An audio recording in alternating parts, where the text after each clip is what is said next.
মানুষকে ডিজাইন করা হয়েছে ছেলে আর মেয়ে অত্যন্ত সুন্দরভাবে পাশাপাশি থাকার জন্য, তাই না? তাহলে কেন একটা মেয়েকে একটা ছেলে মারে? কারণ কি? ছেলেটা শয়তান না?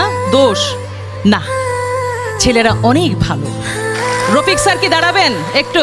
এই যে রফিক স্যার, উনি আমার ছোটবেলার বন্ধু, উনি আমার সকল পরীক্ষায় আমাকে নোট দিতেন। তাহলে ছেলে মেয়েতে কি বন্ধু হয়? মনে রাখতে হবে তুমি একজন সুন্দর ছেলে। ছেলেরা যখন মেয়েদের পিছে দৌড়ায় দুইটা জিনিস হয়, হয় হিরো হয় নাহলে ভিলেন হয়। তুমি কি হইতে চাও? হিরো। ভিলেন হইতে চাইলে কি হবে জানো? পিছে পিছে দৌড়াবা, ওই যে পুলিশ এসপি সে ধরে নিয়ে আবার একটু পেদানি দিবে, মেয়েকেও পাবা না, মাইরও খাবা। ভাই ভালোই তো বাসছিলে, তুই কি দোষ করলা, তাই না? তার মানে দোষটা কোথায়? দাও ওয়ে। তুমি রাস্তায় দাঁড়িয়ে শীষ বাজাবা কেন? তুমি ভদ্র হয়ে দাঁড়াও, তুমি তাকায় দেখো, মেয়েটাকে তাকায় না দেখলে মেয়েটা কিন্তু হার্ট অ্যাটাক করে মরে যাবে, যে তাকাই না ছেলেরা আমার দিকে, ঘটনা কি? কিন্তু সেই দৃষ্টি থাকবে সৌজন্যমূলক, সুন্দর।